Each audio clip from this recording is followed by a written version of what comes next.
Hey there, my name's Niandra, and in this Mercy video guide I'm going to be giving a bunch of tips that you can directly apply to your positioning along with various general advice. This video will also briefly touch upon game sense because the two topics tie together in ways that can't really be ignored. Anyway, let's get started with the basics. So positioning is an essential tool for staying alive and outplaying your opponents. Mercy is a mobile and mid-range pocket support, meaning she often wants to position behind her team and take advantage of her somewhat flexible beam length. You want to find this balance of distance where allies can react quickly if you need help, but also not play so close to them that AoE attacks can take you both out. You don't want to accidentally catch damage not even meant for you because you were right next to someone, at least not usually. Plus, keep in mind, Mercy cannot guide an Angel 2 allies within 5 meters of her, so like, if you're right next to them and they start backing up, so you start backing up, it can become impossible to reposition.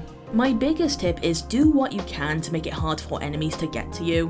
Guardian Angel generally has a shorter cooldown than other mobility options, especially if you cancel it early. If you play in a way that forces enemies to use their mobility to get to you, this means they usually won't be able to follow up immediately when you reposition, which gives you a few seconds to plan your next move. Also, consider what the enemy team's current objective is so you can force them to choose between that and attacking you. For example, if the enemy team is defending the last area of a map on payload and you're in the back, then they might not be able to go for you lest they risk losing the objective. Generally, you should be keeping track of your allies by keeping your camera view moving, which I'll talk about more later on.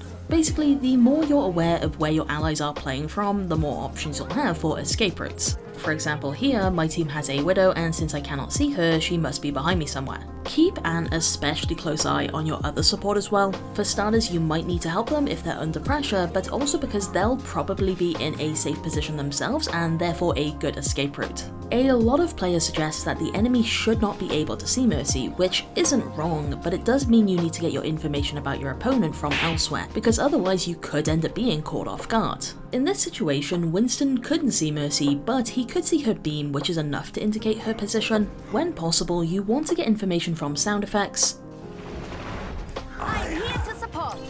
ally pings, and general game sense. As a round or fight goes on, enemies start building ultimates, so I want to keep asking myself, okay, what ult should I be afraid of and are they likely to have it? For example, if I'm against a Zarya, I'll be constantly making an effort to keep my team split up from each other. If I see Reaper wraith forming towards my team, I might try to time his uncloak with me stepping behind to cover. If I notice Orisa spinning towards my team, I either want to fly away before she's close enough to hit me with her ult, or try to keep GA ready so I can fly away after the initial pull of Terror Surge, because I don't want my flight cancelled by it. Also, side note, I am a bit wary about positioning in small cramped side rooms like this. Pushing past an enemy to get away can open me up to more damage, and sometimes you can get body blocked. I don't know, I find it really inconsistent where sometimes Mercy will glide around enemies just fine, and other times she'll get stuck on them and GA just loses momentum. With some short range characters especially, you sometimes want to see them to know if they're coming after you so you can react properly. And on that note, I want to talk about the safety to swiftness scale, which is a concept I came up with fairly recently. So basically, on one side you have positioning that is very safe but slower to help teammates, and then on the other side you have positioning that is quicker to help teammates but more dangerous to you personally. A good example of this would be defending Havana from here. I'm able to pocket Ashe, and depending on what the enemy team is running, they might not be able to touch me at all. However, if my Orisa, who is in front of this big door, needs help, I need to manually move towards her and cannot reach her immediately. Now on the other side of the scale, if I were to position here, I can reach Orisa faster, but could be more exposed to enemies. So, as the name suggests, it's about safety versus speed. Now keep in mind this is not a rigid guideline, neither side is inherently bad, and quite frequently in this game you need to take risks to make plays that affect the outcome of a match. Plus sometimes you'll have positions that fit both criterias, or maybe you'll be forced into one. In my Havana example, Orisa is fairly self-sufficient, and if my other support is a confident Ana, I might not need to reach Orisa quickly because they have it handled. This would then allow me to keep pocketing Ashe while being untouchable. The reason I think the scale is sometimes worth keeping in mind though is that many inexperienced Mercy players struggle with either playing too safe and simply just not reacting to allies needing help, or playing too risky when finding a balance would go such a long way in helping them. Moving on, let's talk about Beam Linger. You probably already know that Mercy's beam doesn't break immediately when your target becomes invalid. The beam lingers for 1.3 seconds and that timer resets if line of sight is regained, meaning you can peek like this indefinitely. This makes every prop and piece of terrain on the map potentially useful for you, as they can be used for cover. Mercy can heal a maximum of 71.5 on a target that is not valid, which is a tiny bit less than a mini health kit.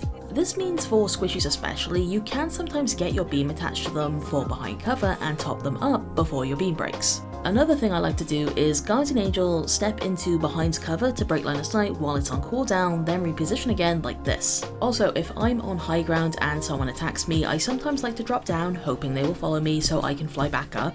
Beam Linger can make this easier as I just smear my face against a wall. Moving on, let's look at camera management in more depth. Basically, the gist is Mercy can do her job while looking in any direction she wants, unlike most other characters, so take full advantage of it. A lot of inexperienced Mercy players tend to just plant their camera view on their beam target without really considering what else is going on around them. Let's say for example you're pocketing Ashe and you hear enemy Reinhardt use Earth Shatter somewhere vaguely behind you. There is a huge difference between glancing over, assessing that you do not need to help them and staying put, and just not reacting to it, even though the end result of sticking with Ashe is the same in both scenarios. Although that's not to say never look at your beam target or anything. I generally like to keep an eye on them in 1v1s so I know when I can push damage boost while they are injured. But even during moments like that, I try to keep in mind that there's more going on than the small bubble I'm looking at. Basically what I'm trying to say is the sooner you are aware of something, the sooner you can react to it, which can allow for more breathing room. I've had moments where I notice someone needs healing way too late and I panic and I scramble to help them without having time to consider the dangers between us, and I just kinda end up eating shit. If you have an ally that's injured away from the rest of the team, what I like to do is fly to them and turn around as soon as my beam is connected so my blind spots are minimal. Because Guardian Angel has full directional movement, it's possible to look around during flight and still land properly, which some players tend to forget about. Besides all that, make sure you're taking note of and looking out for enemies that are missing from a fight because it could be an indicator that they're flanking. As I said, Mercy can watch over areas the rest of her team cannot afford to, which can be very useful in getting a head start. Moving on, let's talk about high ground. If you watch any general positioning guide, they'll probably mention that it's a very powerful tool, and that can definitely be the case with Mercy as well. That being said, sometimes high ground can be bait that actually brings more attention to you. This becomes more important as you climb the ranks where the enemy team actually looks up and doesn't just ignore a Mercy. For example, if my team has the point on Oasis, playing here hides me pretty nicely, but if I move even slightly to the left, I become more exposed to the areas that enemies come from. In fact, let's place down two Mercy bots in those spots and start to walk left. You'll notice that one leaves camera view, but the other is pretty noticeable. If I am an enemy pushing in here, I have a pretty good view. Also, keep in mind that if you are on high ground, looking down at allies can sometimes narrow your awareness, especially if the angle is sharp. From how I'm playing here, you would have no idea that a Cassidy across the street is just staring right at me. Moving on, let's talk about ally-specific positioning. So sometimes your team can be split up, right? Maybe you have Anna, the tank, and one DPS by here, while the other is over by here.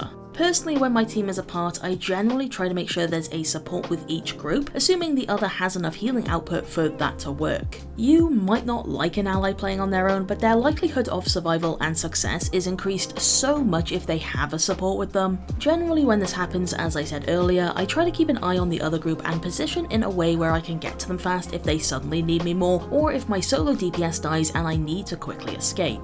Now, if your other support is someone like Lucio or Zen, this becomes a lot tougher to navigate. Truthfully, you're just gonna have to treat it on a case-by-case basis. Maybe you reverse things and stick with the majority while keeping an eye on the lone wolf, and just hope they adjust their playstyle if it's not working out. Alternatively, your mindset could be, okay, let's try to win the fight fast with heavy damage boost usage before the lack of healing becomes an issue. It really depends, just be flexible and aware.